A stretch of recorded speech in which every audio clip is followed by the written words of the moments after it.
House number 1. Villa Sarinella sits in the Euganean Hills near Padua, Italy, listed for $1.07 million.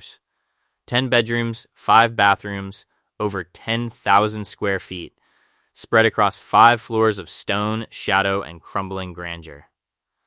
If you've ever wanted to own a castle that looks like it was ripped straight out of a gothic horror film, this is it. The villa perches on a ridge called Colle di Monte Merlo, dominating the landscape around it with sweeping 360-degree views. From up here, you can see for miles, which also means anything approaching the property can see you first. The original structure dates back to the late 1600s, but the version standing today was expanded in the early 1800s under the ownership of Gaspare Pacchiarotti, a famous opera singer and musician of the era. So this isn't just an abandoned house. This is a stage where one of history's celebrated voices once lived, and some say never fully left.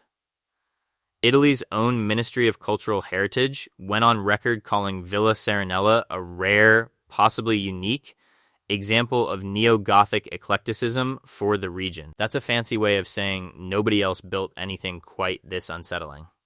Crenellated towers rise from both wings of the building, styled after medieval castles and fortresses. Stone statues line the entrance path, watching every visitor who dares walk up the staircase. Gothic arches frame the windows. Columns and balustrades flank the climb to the front door. It looks less like a family home and more like the kind of place where something is buried in the walls. Step inside, and the atrium alone was built to receive horse-drawn carriages, an entrance hall large enough to swallow modern furniture whole. From there, a long central passage cuts through the villa, branching off into room after room, floor after floor. The first 3 levels each measure roughly 250 square meters. That's nearly 2,700 square feet per floor. Empty, echoing, waiting. Here's the part that should make any buyer pause. The listing states the property requires a total renovation to bring it back to its former glory. Total renovation. Not a fresh coat of paint, not new fixtures, a full resurrection. But here's the twist. The bones are solid. The supporting structure remains in good condition. Water, electricity, and heating are all still functional. So this castle isn't dead. It's dormant. Something this old, this intact, and still structurally sound after centuries is either a miracle of engineering or a place that simply refuses to fall. Outside, the estate expands into a 10-hectare English-style park, mostly wooded, dotted with wells once used for electrical and hydraulic access. 2 additional towers stand apart from the main villa, disconnected from the house itself. One of them was used as a columbara, a dovecote, a tower built to house birds. Picture that for a second. A stone tower, isolated from the main house, deep in an overgrown forest, once filled with the fluttering and cooing of pigeons in the dark. Both towers are still connected to utilities, but like the villa itself, they need restoration. A private gate and paved path lead onto the grounds, cutting through sections of the property zoned for potential future development. The location itself draws hikers and cyclists thanks to the surrounding Euganean Hills trail network. 2 golf courses sit within 5 kilometers. 10 minutes away are the spa towns of Abano Terme and Montegrotto, part of the largest thermal spa region in Europe. And despite feeling like the edge of the world, Padua itself, with every modern convenience, is only 15 kilometers away. So here's a Gothic castle, once home to an opera legend, marked by Italy's cultural ministry as one of a kind, sitting empty on a hilltop with working utilities but crumbling walls, isolated towers in the woods, and centuries of silence behind every door. For just over $1 million, less than a New York City condo, you could own it. The question is whether you'd survive your first night alone inside. House number 2. The castle at Madison Estate sits in Ambler, Pennsylvania, listed for $1.5 million through luxury private auction. 15,000 square feet on the listing, though the realtor's own description puts the full building at over 24,000 square feet. Built in 1890, remodeled in 1912 to resemble Windsor Castle. 3 stories of stone turrets standing shoulder to shoulder with brand new apartment complexes that have no idea what they're neighboring. Look at it. Crenellated towers. A stone cross mounted above the main entrance. Arched windows stacked in rows like something pulled out of medieval England and dropped into suburban Philadelphia. The building is so imposing that modern condos had to be built around it, and now it looms over parking lots and stop signs like a fortress that refuses to acknowledge the century it's standing in. The realtor calls this a rare redevelopment opportunity. Translation: the castle is gutted. Inside, you'll find peeling ceiling paint hanging in strips, exposed wiring snaking down stripped walls, and rooms reduced to bare wood subfloor covered in debris and plaster dust. One room still has its original ceramic tile, yellowed and cracking, with green spray paint marks left behind by contractors mapping out what to gut next. A door hangs open onto a hallway with no finish, just raw wood framing and abandoned plumbing lines. But then you turn a corner and find a room that time somehow spared. A grand fireplace carved from dark wood dominates one wall, flanked by curved paneled benches and topped with a coffered ceiling that still holds 2 ornate chandeliers. This was clearly once a space meant to impress, a great hall for entertaining, and it's one of the few areas where you can still feel what this castle used to be before decades of neglect and half-finished renovation work took over. Current ownership has been renovating since 2019, but the plans on file aren't about restoring a historic home. They're about converting the castle into 11 residential apartments, ground-level commercial space, and a surface parking lot. The property is zoned mixed-use residential historical district, meaning its future could be single-family, multifamily, senior living, or commercial offices. The Preservation Alliance for Greater Philadelphia has already approved these redevelopment plans. So whoever buys this castle isn't necessarily buying a home. They're buying a construction project wrapped in 19th century stone. And that's the part that makes this listing genuinely eerie. This isn't a forgotten ruin left to rot in isolation. It's a castle that's actively being carved up, piece by piece, prepped for a new owner to finish the job. Walk through those halls today and you're walking through something caught mid-transformation, half medieval fortress, half construction site, with original wood paneling and hand-carved fireplace mantels sitting untouched right next to walls stripped down to studs and wire. Because this is a private auction, there's no fixed price. Bidding opened and runs through December 19th, and the $1. $5 million figure is only the reserve, the minimum the seller will accept. The final number could climb far higher depending on who wants a piece of Windsor Castle's American cousin badly enough. So here's a 3-story stone castle built in 1890, remodeled to mimic one of the most famous royal residences on Earth, sitting gutted and half-renovated in the middle of a modern Pennsylvania neighborhood. Its interior stripped down to bare wood and exposed pipe, while a handful of untouched rooms still whisper what it once was. Buy it, and you're not just purchasing a house. You're inheriting an unfinished demolition, a preservation battle, and whatever still lingers in the rooms nobody's gutted yet. House number 3. The Itman Company store sits on 1.75 acres in Mullens, West Virginia, listed for $250,000. Built between 1923 and 1925, this isn't a house.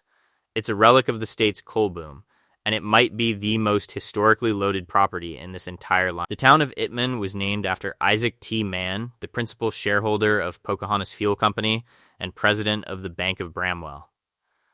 Nearby, the Pocahontas No. 3 mine began production in 1917, and this store was built to serve everyone connected to it.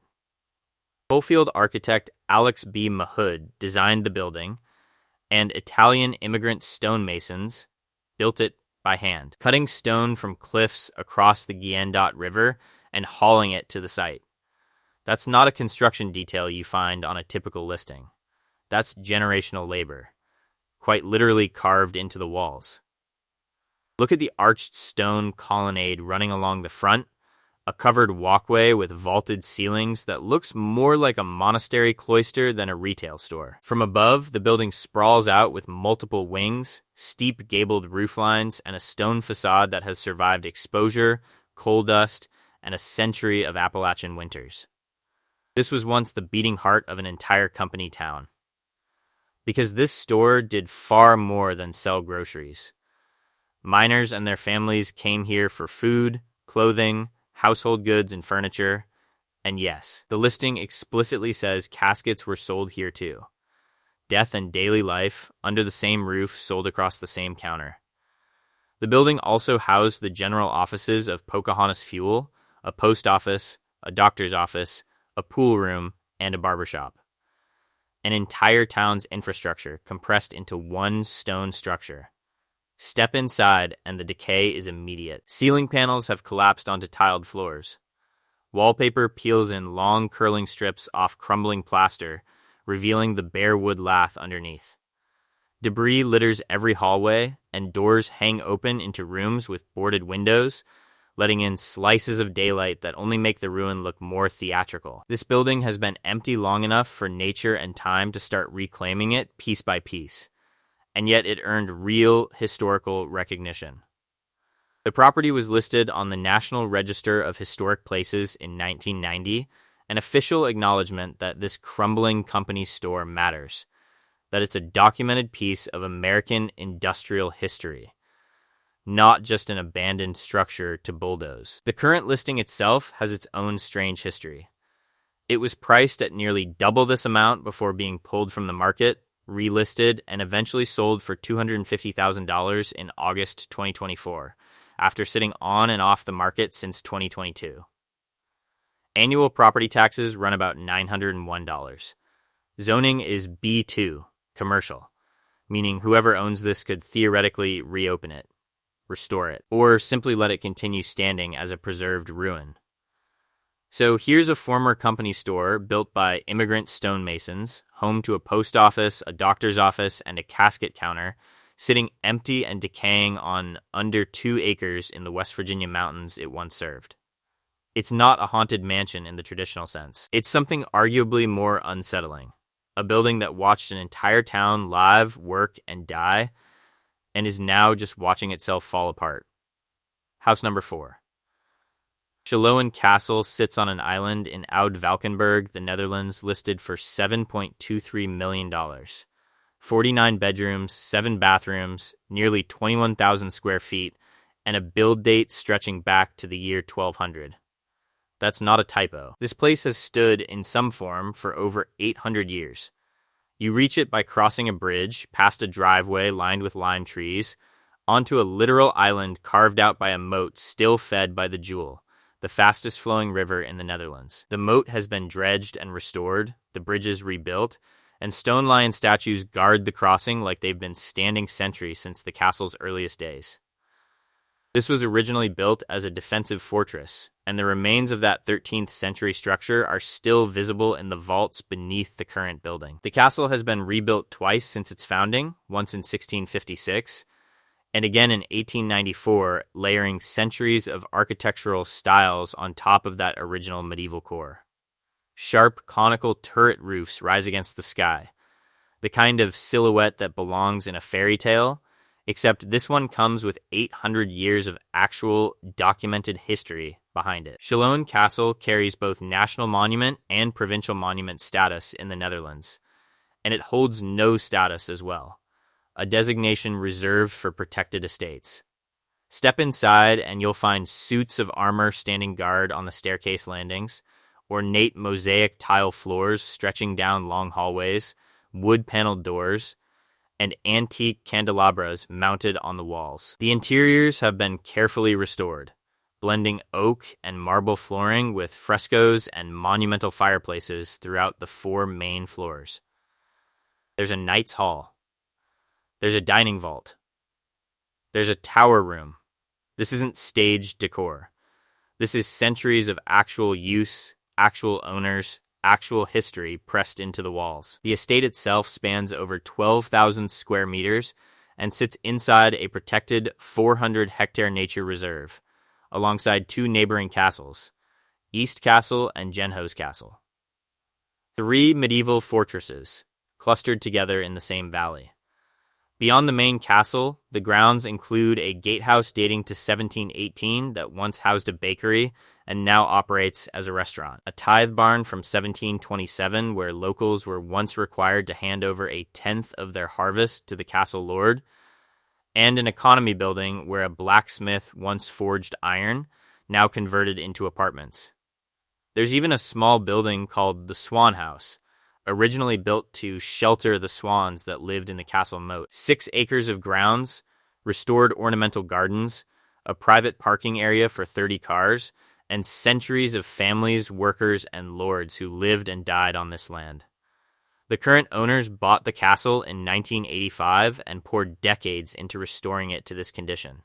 Now it's being offered for sale as a property suited for private residence, hospitality, event hosting, or a hotel conversion. The kind of flexible future only a building with this much history could support. So here's an 800-year-old fortress rebuilt twice, moated, turreted, and stocked with suits of armor, sitting on its own island in a protected Dutch nature reserve. 49 bedrooms, centuries of recorded history, and a $7. $23 million price tag guarding against anyone who isn't serious about owning a piece of medieval Europe.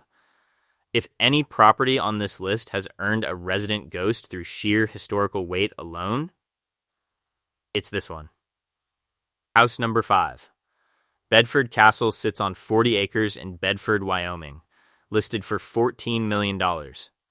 5 bedrooms, 7 bathrooms, 9,470 square feet on the main listing. Though the estate itself sprawls past 17,000 square feet once you count the shops and tunnels. Built in 1992, this isn't an ancient European ruin. This is something stranger. A genuine medieval castle built from scratch in the American Rockies less than 35 years ago. You approach through a stone archway gate, complete with crenellations and arched brick niches straight out of a fortress wall, except it's flanked by pine trees and snowbanks instead of a battlefield. Beyond the gate, a brick perimeter wall encloses the grounds, and a 48 by 72 foot shop building sits on the property with a helipad on its roof, because apparently a private helicopter landing pad is what this level of remote mountain living requires. Then there's the castle itself. Copper-roofed towers rise at odd asymmetric angles, one topped with a glass-walled lookout that resembles a lighthouse lantern room. Steep gabled rooflines in dark slate collide with turrets capped in oxidized green copper. Set against the snow-covered Teton Range behind it, the whole structure looks like it was airlifted out of Bavaria and dropped into Wyoming ranch country. It commands the landscape from every angle. Step inside, and the excess continues. Stone floors were sourced from Israel, Turkey, and China. 6 fireplaces are placed throughout the home, each one meticulously built as a centerpiece. In floor, radiant heating runs beneath those imported stones.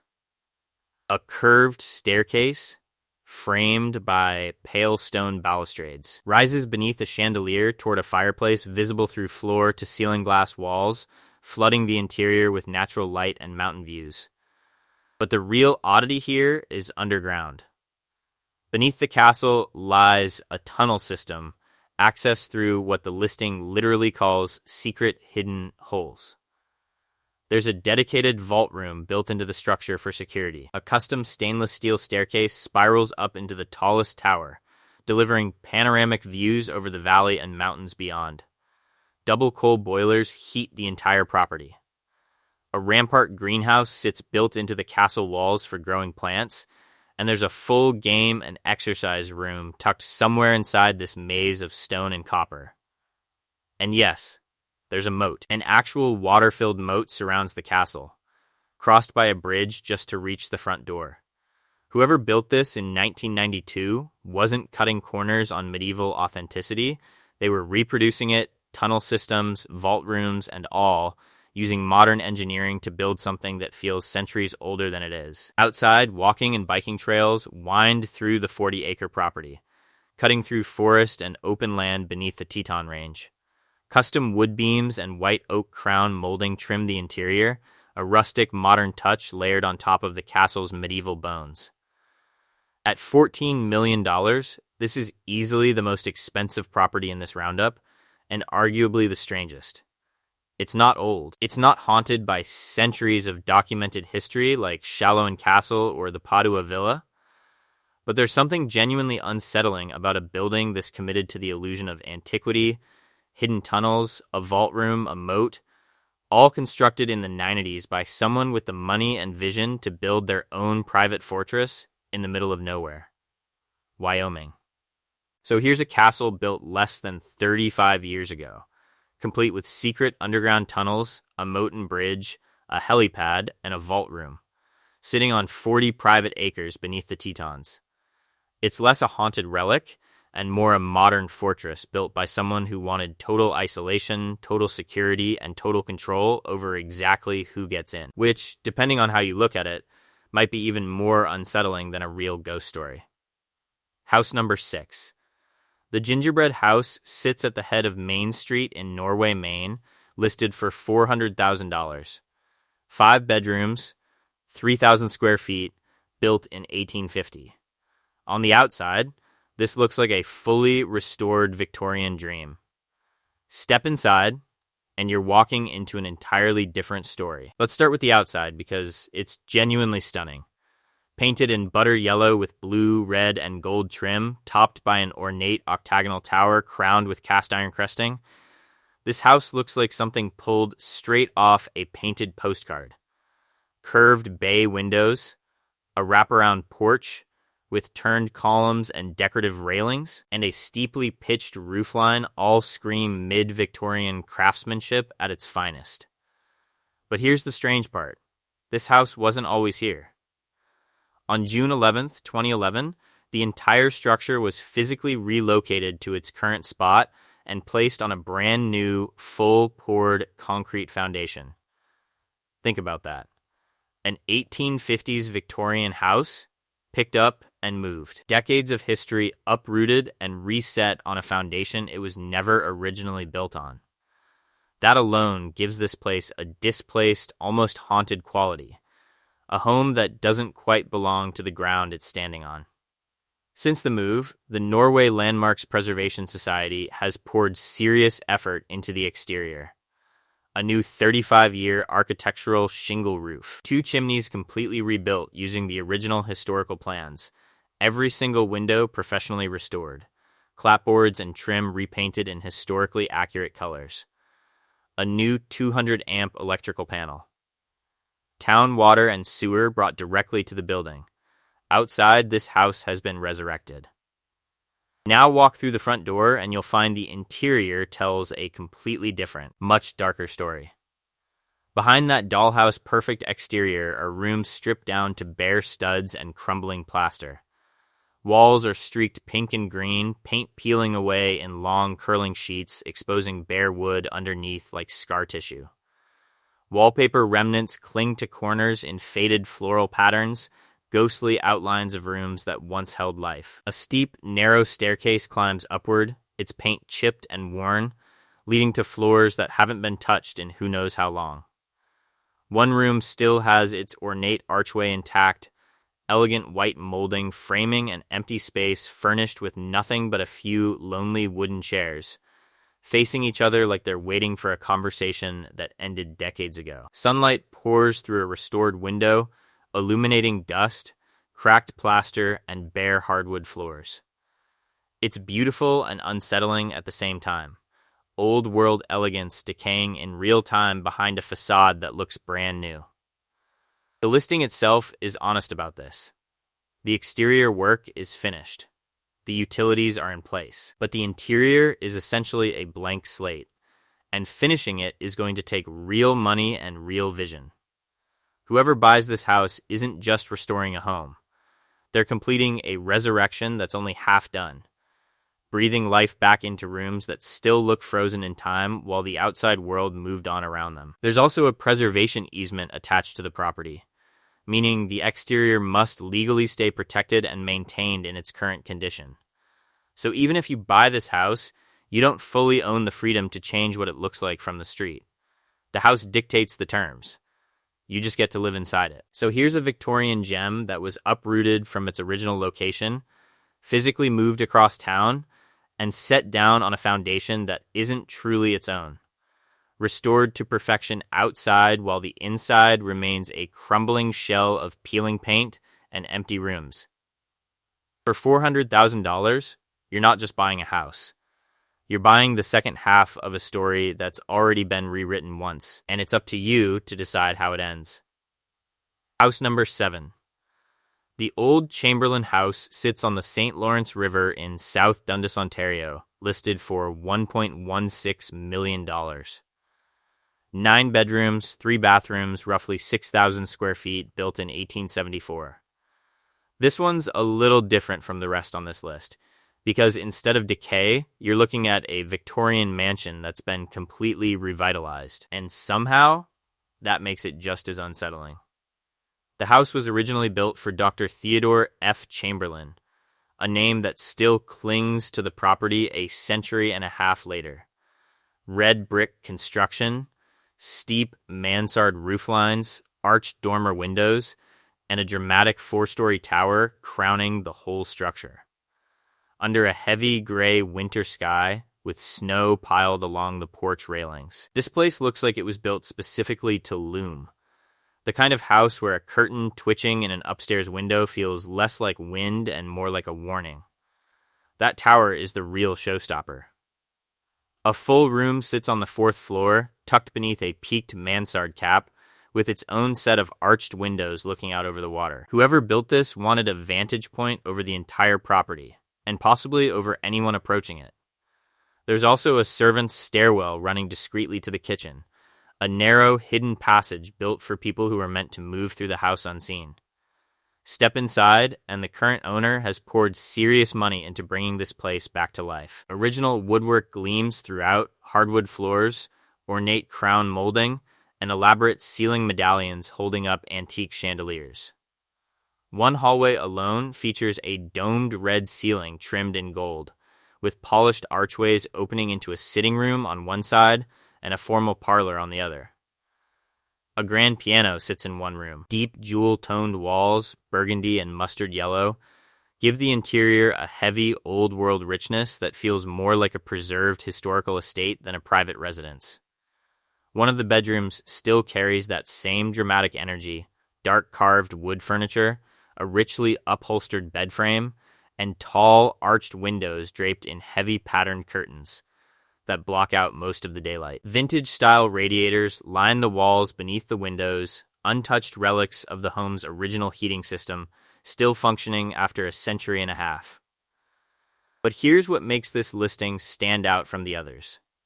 The house sits on 187 feet of shoreline along the St. Lawrence River, one of the most navigable waterways in eastern Canada. There's a private dock built in 2014 for mooring a boat, a wraparound deck added in 2021, an outdoor hot tub installed in 2018, and a pool from 2016. This isn't a crumbling ruin waiting for someone to save it. It's already been saved, restored to a state the listing claims is grander than the house has ever been, sitting on nearly a full acre of landscaped waterfront property. And that's exactly what makes it unnerving in its own way.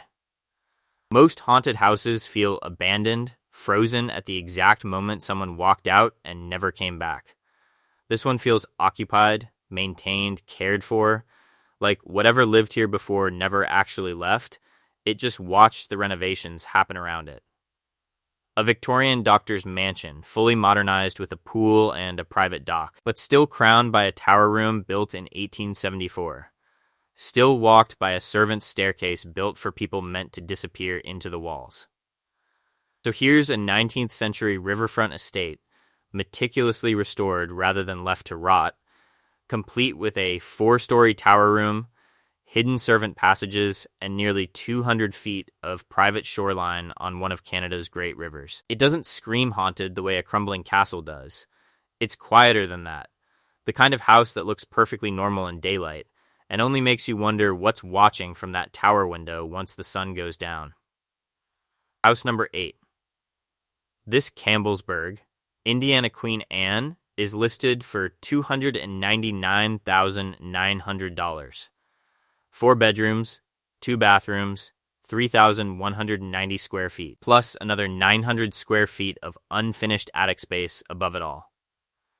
Built in 1894, this is a late Victorian Painted Lady, and it might be the most theatrically haunted-looking house on this entire list, mostly because the current owners decorated it that way on purpose.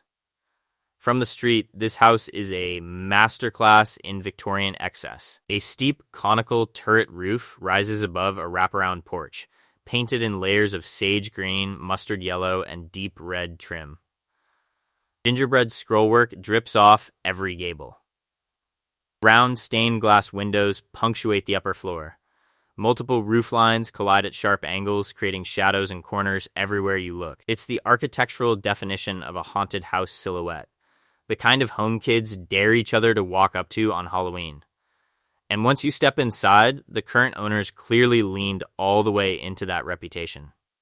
One hallway is painted a deep, moody purple lined wall to wall with framed portraits, vintage-style photographs, ornate clocks, and what appears to be artwork referencing horror icons like Elvira and the Munsters. A dark wicker peacock chair sits beside an antique marble-top table holding a floral arrangement, all of it lit dimly enough to feel like a set piece rather than a living room. Original carved wood columns and pocket doors frame the space, giving it a genuine Victorian bones beneath all that Gothic styling. Elsewhere, the house shifts into quieter, more melancholic territory. A second-floor hallway painted in deep teal green leads to a curved bay window fitted with wooden louvered shutters, natural light spilling across worn carpet and dark iron stair railings. It's less overtly spooky here, more like the kind of hushed, dust-moated corridor you'd expect to find in an old boarding house. The kind where you can practically hear floorboards creak upstairs even when nobody's home. According to the property records, this house was formerly operated as a bed and breakfast for 13 years and could easily return to that use. It's being sold as is. The design itself comes from Home Design 33. Plan 2, modified, credited to George F. Barber, one of the most successful late 19th century domestic architects in the country, known for flamboyant, ornate designs exactly like this one. Inside, the original details are staggering for a house this age. 2 unique mirrored fireplaces sit in the dining room and parlor, both one-of-a-kind pieces. A third fireplace in the sitting room is purely decorative now, but still carved with the same craftsmanship. Original stained glass windows are scattered throughout, including a horseshoe-shaped stained glass window in one of the bedrooms. 3 sets of original pocket doors remain downstairs, lovingly preserved. Solid wood doors and trim run throughout the entire home, along with original brass door hinges. The kitchen was renovated with custom winter white maple cabinets, but even there, a tin ceiling overhead keeps that old-world charm intact. Upstairs, 4 bedrooms each carry their own personality, and the full bathroom includes a genuine Victorian slipper tub with a handheld shower and a European hatbox toilet. Outside, the property includes 3 separate porches, a gazebo, an insulated studio space with its own fuse box, and 2 original outbuildings, a summer kitchen and fuel room, and a brick warm house. Structures that predate modern plumbing and speak directly to how this house actually functioned in 1894. So here's a genuine late Victorian Queen Anne. Architect designed. Dripping with turrets and gingerbread trim, previously a working bed and breakfast, currently decorated inside like it's embracing its own haunted house reputation. Original fireplaces, original stained glass, original pocket doors, and just enough Gothic decor left behind by the current owners to make you wonder if the ghosts came with the house, or if they simply never wanted to leave a place this beautifully strange.